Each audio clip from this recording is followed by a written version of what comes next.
It's officially the fall season.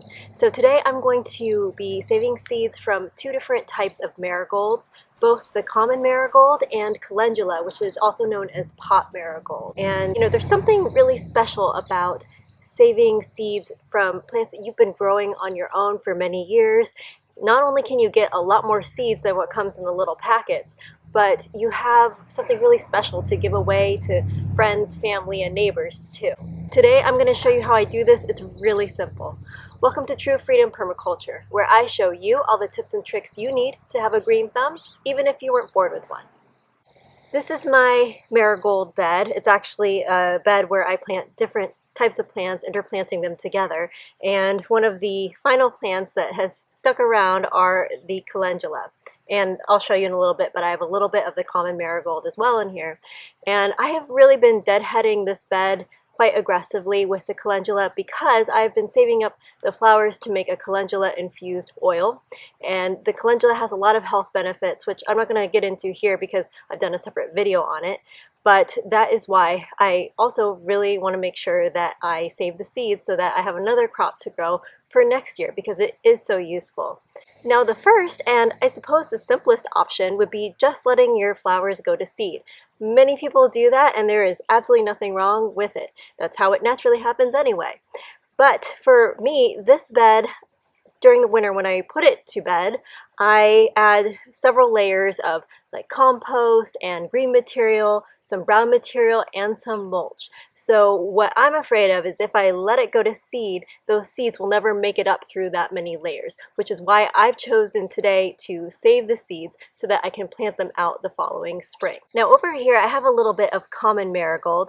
This happens to be French marigold, also an heirloom variety. I just think this variety in particular is really stunning, and each bloom contains such a variety of color, and each one reminds me of a sunset. So now I'm ready to collect these dried flower heads and bring them inside. And what I'm going to do today is I brought two bowls with me, one for each type of marigold.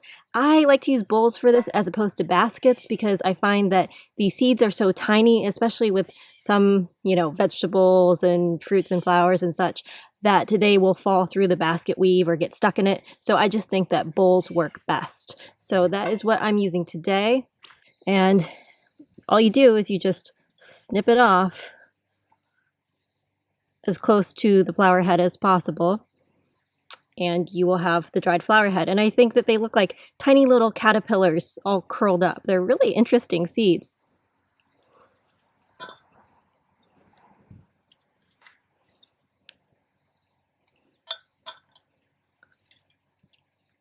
So here's an example of one where I'll zoom in on it if you can't see it, but it's got some green seeds to it still. They have not turned fully brown or tan. So I'm actually going to leave this one on because I've got some more that need to dry out a little bit as well, and I'll just let it dry on the stem.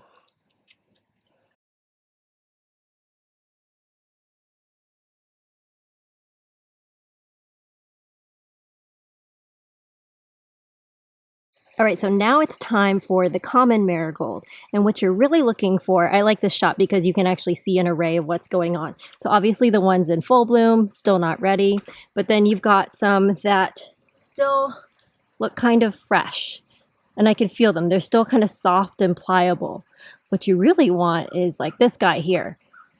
It is crispy and dry to the touch, and that's how you know you're ready to extract seeds from it. So these are the ones I'm going to go for today.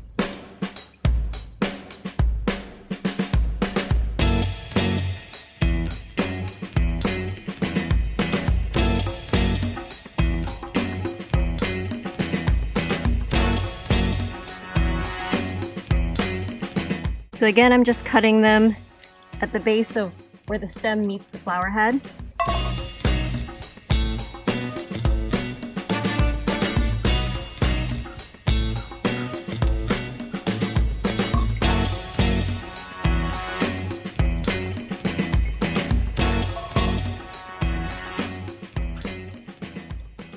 All right, so now that I have the dead flower heads from my calendula on the left here and from the common marigold on the right, we are ready to take out the seeds. So let's head inside for that.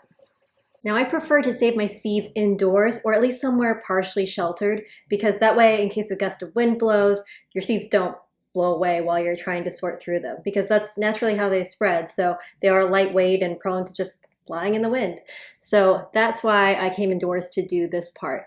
And all that you need is your seeds, obviously, and some paper envelopes. I like using paper envelopes to save my seeds because in case there's any residual moisture on the seeds, even though they're mostly dry, the moisture will evaporate through the paper, as opposed to if you put it into something like a plastic container or a glass jar to save them.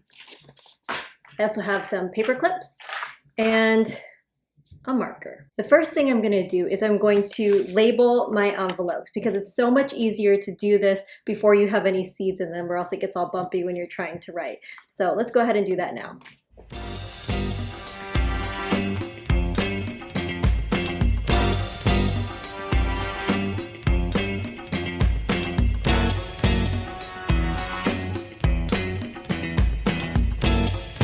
Calendula will store anywhere from 3 to 5 years.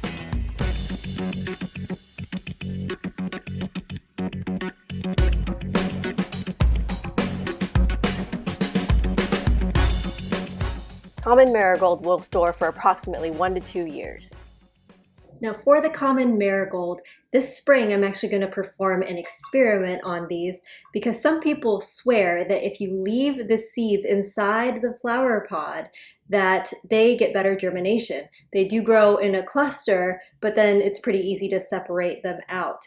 So I'm going to try that with some of them, and some of them I am going to pull the individual seeds out. So that way we'll run an experiment, we'll see how it goes, and I'll let you know. Now I chose not to do this with the calendula because if anything, I have too high of a germination rate with those. So I'm just going to pull the individual seeds out. Let's do this. So first up is the French marigold. I'm going to take a few seed pods like I mentioned and set them aside whole, intact. Now for the rest of the dried flowers, I'm actually going to pull out all the individual seeds, and they come out and they look like little quills.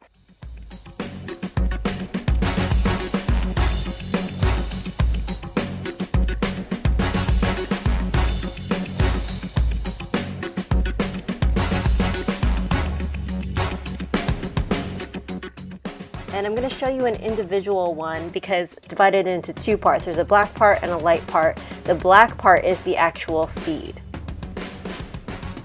And I'm just going to repeat this with all of the remaining flower pods.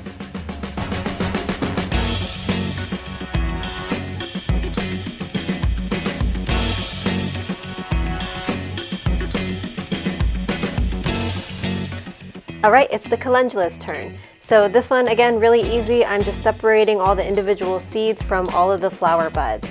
I don't worry too much about separating the seeds perfectly from everything else. If there's a little bit of debris in there, I don't mind. I just figure it's some organic matter that I can add when I'm planting out the seeds.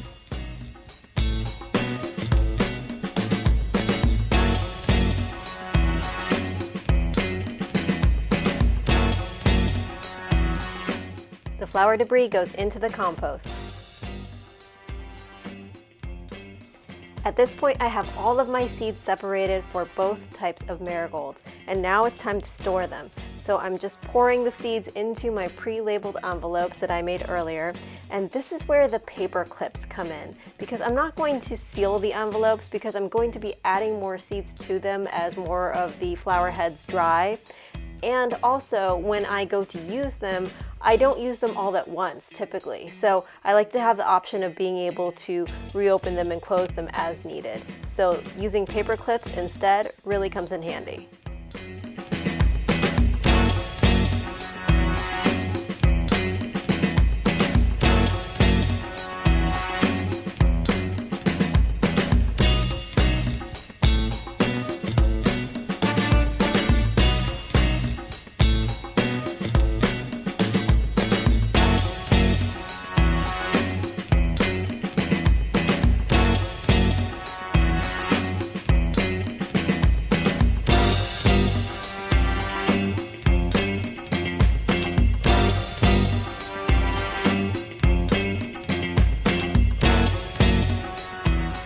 Well, now you know how to save marigold seeds, so you never have to worry about buying them again. And as I mentioned earlier in this video, I did do a separate video on the health benefits that are specific to calendula. So if that's something you're interested in, feel free to click on the video coming up on the screen and I'll meet you over there. I'll see you soon.